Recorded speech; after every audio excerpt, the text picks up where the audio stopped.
चित्रकाव्यस्य लक्षणम किम? चित्रकाव्य किसे कहते हैं? चित्रकाव्य का लक्षण क्या है?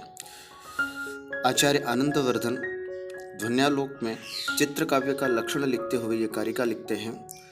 प्रधान गुणभावाभ्यम व्यंग्यस्यैवं व्यवस्थिते काव्ये उभे ततोन्यद्यच्चित्रमभिधीयते। अर्थात व्यंग्यार्थस्य प्राधान्ये ध्वनि संगीतः काव्य प्रकारः। अर्थात जहाँ पर व्यंग्यार्थ की प्रधानता होती है उसे हम ध्वनि काव्य कहते हैं। गुण भावे तो गुणीभूत व्यंग्यता, और जहाँ व्यंग्यार्थ गौण होता है उसे हम गुणीभूत व्यंग्य काव्य कहते हैं। ततोन्यद रसादि तात्पर्य रहितम, और उस ध्वनि काव्य और गुणीभूत काव्य के अतिरिक्त जहाँ रसादि तात्पर्य रहितम, रसादि की प्रधानता नहीं होती है, शब्दार्थ मात्राश्रयेण उपनिबद्धम, शब्द और अर्थ केवल शब्दार्थ के आश्रय से उपनिबद्ध लिखा गया, आलेख्य प्रख्यम, मात्र चित्र के समान, यदाभासते, जो आभासित होता है, तच्चित्र काव्यम, उसे हम चित्र काव्य कहते हैं। आलेख्य प्रख्यम इत्यस्य को अर्थः, यहाँ इस वृत्ति में आया आलेख्य प्रख्यम यदाभासते तच्चित्र काव्यम। शिष्य प्रश्न करता है आलेख्य प्रख्यम का अर्थ क्या है? आलेख्य का अर्थ होता है चित्र और प्रख्यम का अर्थ होता है तुल्यम। आलेख्य प्रख्यम अर्थात चित्र तुल्यम। काव्यानुकारः कः? काव्य का अनुकरण करने वाला कौन है? तो कहा जाता है चित्र काव्यम। चित्र काव्य को काव्य न कह करके आचार्य आनंदवर्धन ने काव्यानुकार कहा है। अर्थात काव्य तो वास्तविक रूप में ध्वनि काव्य ही है, चित्र काव्य तो काव्य का अनुकरण करने वाला मात्र है। अगला प्रश्न है, चित्र काव्यम कतिविधम भवति? चित्र काव्य कितने प्रकार का होता है? उसके लिए कहा है, चित्रम शब्दार्थ भेदेन द्विविधम च व्यवस्थितम तत्र किंचित शब्दचित्रम वाच्यचित्रम अतः परम। शब्दार्थ भेदेन, शब्द और अर्थ के भेद से, चित्रम, चित्र काव्य, द्विविधम व्यवस्थितम, दो प्रकार से कहा गया है। तत्र किंचित, इस कारण से उनमें शब्दचित्रम, एक शब्द पर आश्रित होने से शब्दचित्रम, और वाच्य अर्थात अर्थ पर आश्रित होने से वाच्य चित्र। इस तरह चित्र काव्य के दो भेद, चित्र काव्यम द्विविधम भवति, दो प्रकार का होता है, शब्द चित्रम, अर्थ चित्रम इति। एक प्रश्न उठ सकता है शिष्य के मन में, यत्र न प्रतीयमानार्थ संस्पर्शः तच्चित्रम इति कथ्यते चेत को दोषः? यदि हम ऐसा ही कह दें कि जहाँ प्रतीयमानार्थ संस्पर्श नहीं है, अर्थात जहाँ व्यंग्यार्थ का स्पर्श ही नहीं है, उसी को ही चित्र काव्य कह दें, तो उसमें क्या दोष होगा? तो उसका उत्तर देते हैं, यत्र न प्रतीयमानार्थ संस्पर्शः तत्र चित्र काव्यम इति स्वीकारेण, यदि हम ऐसा स्वीकार कर लें तो रसात्यंत भावस्थलेपि काव्यत्व प्रसंगः, तो जहाँ रस का बिल्कुल अभाव है, अत्यंत अभाव है, ऐसे वाक्यों में, ऐसे पद्यों में भी काव्यत्व का प्रसंग आएगा। परम यत्र व्यंग्यार्थ स्पर्शः नास्ति तत्र काव्यत्वमेव न स्यात्। लेकिन जहाँ पर व्यंग्यार्थ का स्पर्श ही नहीं है, प्रतीयमानार्थ का स्पर्श ही नहीं है, वहाँ तो काव्यत्व हो ही नहीं सकता। चित्र काव्य में कम से कम प्रतीयमानार्थ संस्पर्श तो है, लेकिन अगर हम ये कहेंगे कि प्रतीयमानार्थ स्पर्श न हो, उसे ही चित्र काव्य कह दें, तो जहाँ बिल्कुल व्यंग्यार्थ न हो, बिल्कुल व्यंग्यार्थ से रहित, ऐसे अत्यंत अभाव वाले वाक्यों में, पद्यों में भी चित्र काव्य की कल्पना करनी पड़ेगी। अतः प्रतीयमानार्थ संस्पर्शः इत्यस्य व्यंग्यार्थ विवक्षा इत्यर्थः वक्तव्य। इसलिए यहाँ पर प्रतीयमानार्थ संस्पर्श का मतलब है व्यंग्यार्थ की विवक्षा यहाँ पर अपेक्षित है। तदा च रसस्य अस्फुटत्वेपि उपस्थितिः भवति इति चित्रकाव्यं भवेत्। हाँ, वहाँ पर रस अस्फुट हो, अस्पष्ट हो, किंतु हो तो सही। अस्फुटत्वेपि, रस के अस्फुटत्व होने पर भी चित्रकाव्य कहलाता। अगला प्रश्न है, काव्ये शब्दानाम अर्थः कीदृशो भवति। काव्य में शब्दों का अर्थ कैसा होना चाहिए? इसके लिए आचार्य आनंदवर्धन कहते हैं, विवक्षोपारूढ़ः एव हि काव्ये शब्दानाम अर्थः। विवक्षा उपरूढ़ अर्थात विवक्षा के अधीन ही काव्य में शब्दानाम अर्थ, शब्दों के अर्थ होते हैं। अर्थात काव्य में शब्दों के अर्थ विवक्षाधीन होते हैं। अर्थात कवि किस शब्द का अर्थ क्या कहना चाह रहा है, वही उस शब्द का अर्थ होता है। कह चित्र विषयो मतः। चित्र का विषय, चित्रकाव्य का विषय किसको कहा? इसके लिए कारिका है, रसभावादि विषय विवक्षा विरहे सति अलंकार निबंधो यह सचित्र विषयो मतः। रसभावादि विषय विवक्षा विरहे सति, जहाँ कवि रस, भाव, रसाभास, भावाभास, भावोदय, भाव शांति, भाव संधि, भाव सबलता इत्यादि विषय की विवक्षा नहीं करना चाहता, उसके रहित होने पर अलंकार निबंधो यह, जहाँ पर केवल अलंकार को ध्यान में रख करके कवि अपनी काव्य रचना करते हैं, सचित्र विषयो मतः, वस्तुतः वो ही चित्र काव्य का विषय होता है। रसादिषु यदा तात्पर्यवती विवक्षा भवति तदा कीदृशं काव्यमुच्यते।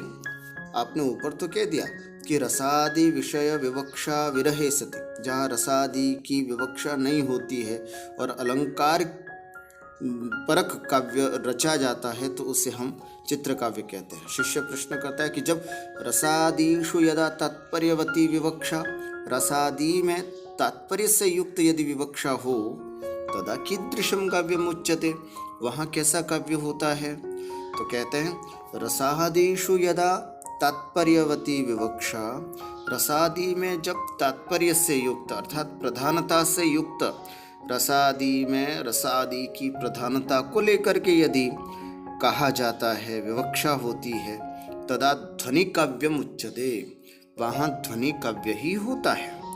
हाँ, वहाँ व्यंग्यार्थ का चमत्कार अधिक होता है तो वो ध्वनि उत्तम काव्य के रूप में कहा जाता है, और व्यंग्यार्थ का चमत्कार वाच्यार्थ की अपेक्षा थोड़ा कम होता है तो वहाँ गुणीभूत व्यंग्य काव्य होता है, किंतु होता वहाँ ध्वनि काव्य ही है। चित्र काव्यम ध्वनिकारेण किमर्थम कल्पितम। आखिर इस चित्र काव्य को ध्वनिकार ने क्यों कहा? जब काव्य ध्वनि काव्य ही है तो फिर चित्र काव्य नाम की कल्पना कवि ने यहाँ पर क्यों की? इसके लिए उत्तर देते हैं, विशृंखल गिराम कवीनाम रसादि तात्पर्यम अनपेक्षैव काव्य प्रवृत्ति दर्शनात् ध्वनिकारेण चित्रकाव्यम कल्पितम। विशृंखल गिराम कवीनाम अर्थात जो रसादि से रहित स्वच्छंद रूप से जो कवि रसादि तात्पर्यम अनपेक्षेव, रसादि की प्रधानता से रहित ही, उसकी अपेक्षा किए बिना ही काव्य प्रवृत्ति दर्शनात्, काव्य में प्रवृत्ति देखे जाने के कारण ध्वनिकारेण चित्रकाव्यम कल्पितम, ध्वनिकार ने चित्रकाव्य की कल्पना की। अर्थात काव्य में दो तरह की प्रवृत्ति होती है। कुछ कवि रसादि की प्रधानता को ध्यान में रख करके काव्य लिखते हैं, कुछ कवि रसादि की प्रधानता को ध्यान में रख के नहीं बल्कि अलंकार आदि की प्रधानता को ध्यान में रखकर काव्य लिखते हैं। तो जहाँ रसादि की प्रधानता को ध्यान में रखकर काव्य लिखा जाता है वो तो सब ध्वनि काव्य के अंतर्गत आ जाते हैं, किंतु जहाँ रसादि की प्रधानता से रहित अलंकार आदि की प्रधानता को ध्यान में रख करके कवि ने काव्य रचना की, उसे हम चित्र काव्य के रूप में जानते हैं। अतः इसलिए यहाँ पर आचार्य आनंदवर्धन ने चित्र काव्य नाम की कल्पना की है। इदानीन्तनानां तु नास्त्येव ध्वनि व्यतिरिक्तः काव्य प्रकारः। इति कस्मादुच्यते। इदानीन्तनानान्तु आजकल के कवियों के सामने नास्त्येव ध्वनि व्यतिरिक्तः काव्य प्रकारः, ध्वनि के अतिरिक्त और कोई काव्य प्रकार नहीं है। इति कस्मादुच्यते, ऐसा क्यों कहा जाता है? इसका उत्तर है ध्वनिरेव वस्तुतः काव्यम इति आचार्यस्य सिद्धांत। वस्तुतः ध्वनि ही काव्य है, ऐसा आचार्य का सिद्धांत है। रसादि तात्पर्ये सति तत्काव्यम ध्वनिरुच्यते, अर्थात वहाँ रसादि की प्रधानता होने पर तत्काव्यम, वह काव्य ध्वनि काव्य कहा जाता है। रसादि तात्पर्य विरहे काव्य रचना व्यापार एव न शोभते। रसादि की प्रधानता से रहित काव्य व्यापार सुशोभित नहीं होता है। अतः इदानीन्तनानान्तु, इसलिए वर्तमान के कवियों के सामने तो ध्वनि व्यतिरिक्त काव्य प्रकार नास्त्येव, ध्वनि के अतिरिक्त कोई काव्य प्रकार नहीं है। और इसका एक अभिप्राय ये भी होता है कि ध्वन्यालोक की रचना से पूर्व जब ध्वनि का लक्षण ही नहीं मालूम था, ध्वनि का स्वरूप ही जिन कवियों को नहीं मालूम था, उन्होंने भले ही रसादि तात्पर्य से रहित अलंकार आदि की प्रधानता वाले चित्र काव्यों की रचना कर दी हो, लेकिन वर्तमान में जितने भी कवि हैं उनके सामने तो बहुत अच्छी तरह से ध्वनि सिद्धांत का प्रतिपादन किया जा चुका है। अतः अब के कवियों के सामने तो ध्वनि के अलावा या उत्तम काव्य के अलावा या व्यंग्यार्थ की अपेक्षा के अलावा और किसी भी प्रकार से काव्य लिखने की आवश्यकता नहीं है। केशाम रसादि तात्पर्य विरहे व्यापार एव न शोभते, किन लोगों के लिए रसादि तात्पर्य विरहे अर्थात रसादि की प्रधानता से रहित व्यापार नहीं सुशोभित होता है? तो बहुत सुंदर जवाब देते हैं, परिपाकवताम कवीनाम रसादि तात्पर्य विरहे व्यापार एव न शोभते। परिपाकवताम अर्थात परिपक्वता को जो प्राप्त हो चुके हैं ऐसे कवियों को, अर्थात जो काव्यार्थ तत्वज्ञ हैं, काव्य के मर्म को समझते हैं, ऐसे अच्छे कवियों के लिए रसादि तात्पर्य विरहे, रसादि तात्पर्य अर्थात रसादि की प्रधानता से रहित व्यापार सुशोभित नहीं होता है। कम से कम जो परिपक्व बुद्धि वाले हैं ऐसे कवियों को तो रस प्रधान काव्य ही लिखने चाहिए। अपारे काव्य संसारे कह खलु प्रजापति ही, इस अपार काव्य संसार में प्रजापति कौन है, ब्रह्मा कौन है? अपारे काव्य संसारे कविरेक प्रजापति, अपन ने पढ़ा है यथास्मै रोचते विश्वम स तथा परिणमते, अर्थात इस अपार काव्य संसार में जिसका कोई पार नहीं है, इसमें कवि ही एकमात्र प्रजापति है। कवि ही श्रृंगारी चेत कीदृशम काव्यम चाहते, कवि अगर श्रृंगारी है तो श्रृंगार से युक्त है तो किस प्रकार का काव्य बनता है? रसमयम काव्यम जायते, रसमय काव्य बनता है। इसलिए यथोक्तम कहा भी है, श्रृंगारी चेत कवि काव्य जातम रसमयम जगत, अगर कवि श्रृंगार वाला है, श्रृंगार हृदय वाला है तो काव्य भी रसमय उत्पन्न होगा।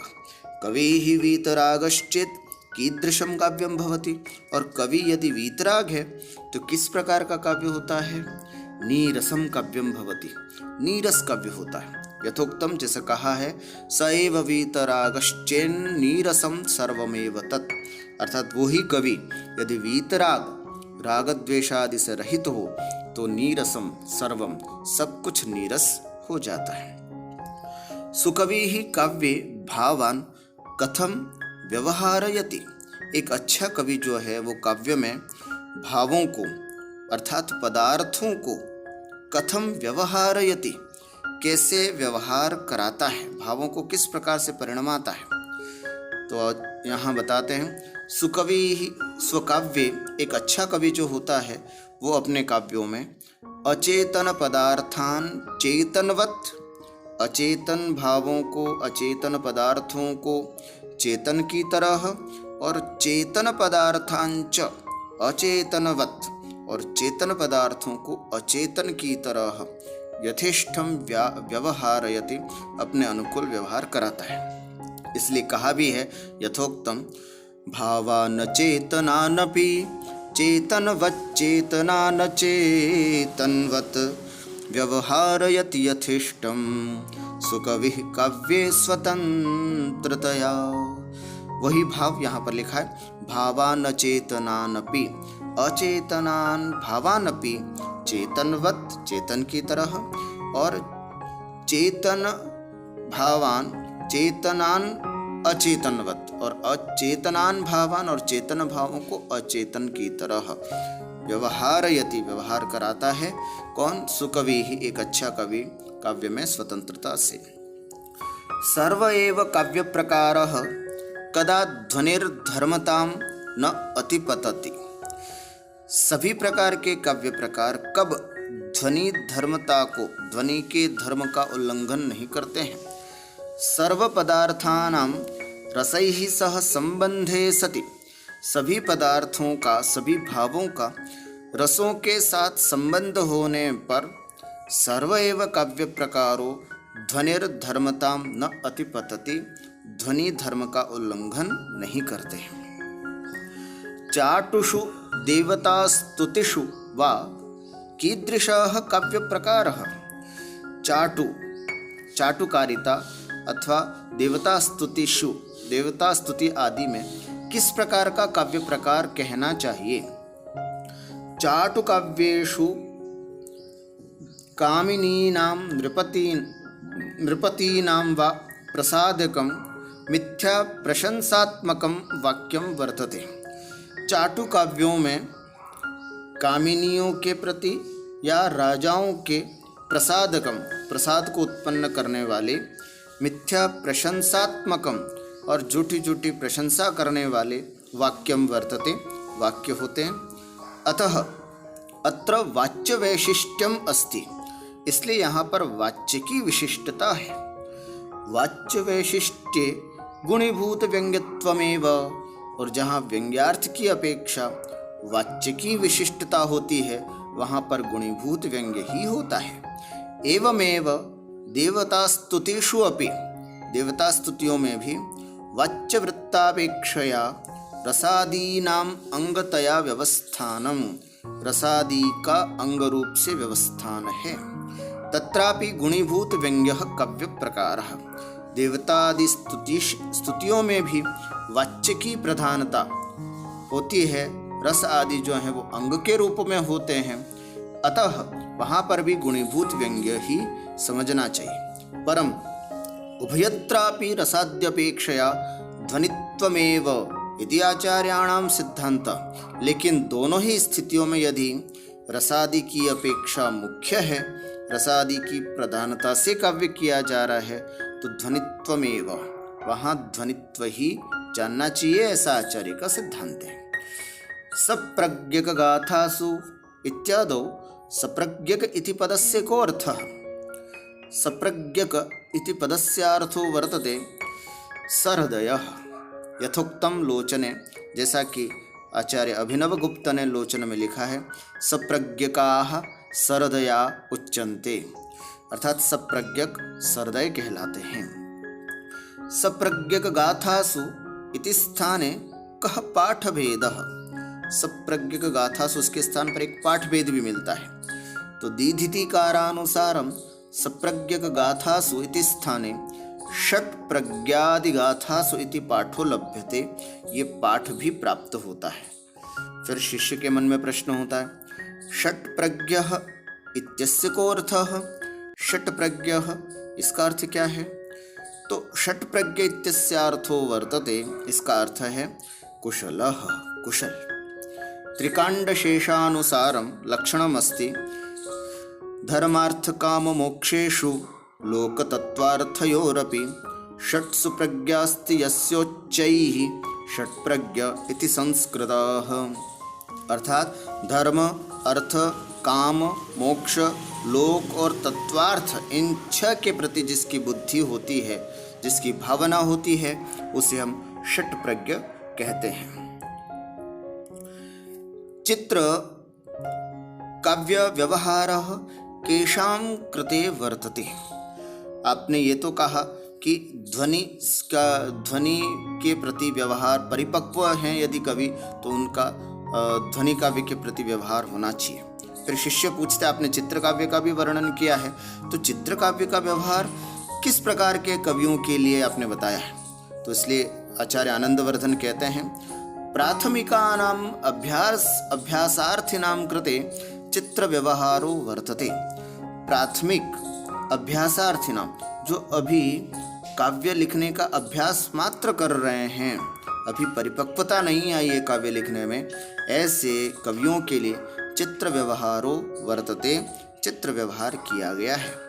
परिपक्व कवीनां कृते तो ध्वनिरेव काव्यम।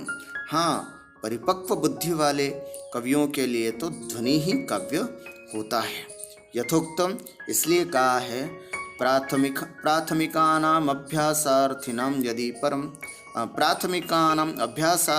यदि परम चित्रेण व्यवहारः प्राप्त परिणतीनां तु ध्वनिरेव काव्यम् इति स्थितमेतत्।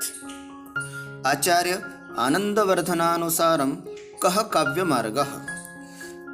आचार्य आनंदवर्धन के अनुसार काव्य मार्ग क्या है? यत्र रसो भावो वा प्रधानतया प्रकाशते, जहाँ रस भाव या रसभाव रसावास आदि रसभाव आदि प्रधानता से प्रकाशित हूँ। यत्र च वस्तु अलंकारश्च व्यंग्यौ प्रकारांतरेण गोप्यमानतया प्रकाशेते, और जहाँ पर वस्तु अलंकार वस्तु व्यंग्य और अलंकार व्यंग्य प्रकारांतर से गोप्यमानतया गोप्यमान रूप से प्रकाशेते प्रकाशित किए जाते हैं, सह काव्य मार्ग, वही काव्य मार्ग है। अर्थात जहाँ पर रस की अथवा भाव की प्रधानता हो वह काव्य मार्ग है, अथवा जहाँ, इसको तो बोलते हैं रसध्वनि, और जहाँ वस्तु की प्रधानता हो मतलब रस वस्तु की गोप्यमानता हो वहाँ वस्तुध्वनि, जहाँ अलंकार की वहाँ अलंकार ध्वनि। यस्मिन् रसो वा भावो वा तात्पर्येण प्रकाशते संवृत्त्याभिहितौ वस्तु यत्र अलंकार एव वा, जहाँ वस्तु और अलंकार प्रकारांतर से गोप्यमान रूप से प्रकाशित होते हैं, वो भी काव्य होता है। इस तरह से जहाँ रस की प्रधानता रसध्वनि, जहाँ वस्तु की वहाँ वस्तुध्वनि, और जहाँ अलंकार की उसे हम अलंकार ध्वनि कहते हैं। सरदयैः काव्यध्वनिः कः विषयी ज्ञेयः? सरदयों के द्वारा काव्याध्वनि अर्थात काव्य मार्ग में कः विषयी ज्ञेयः, किसको विषयी जानना चाहिए? सरदय जनैः काव्याध्वनि, काव्य मार्ग में व्यंग्य प्राधान्यैक निबंधनः ध्वनिरेव विषयी ज्ञेयः।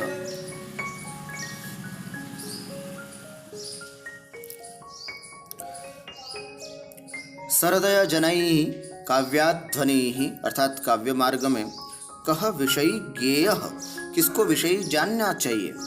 सरदय जनैः काव्याध्वनि, सरदयों के द्वारा काव्य मार्ग में व्यंग्य प्राधान्यैक निबंधनः ध्वनिरेव विषयी ज्ञेयः, व्यंग्य की प्रधानता से रचे गए जो काव्य हैं वो ध्वनि है, उस ध्वनि को ही विषयी जानना चाहिए।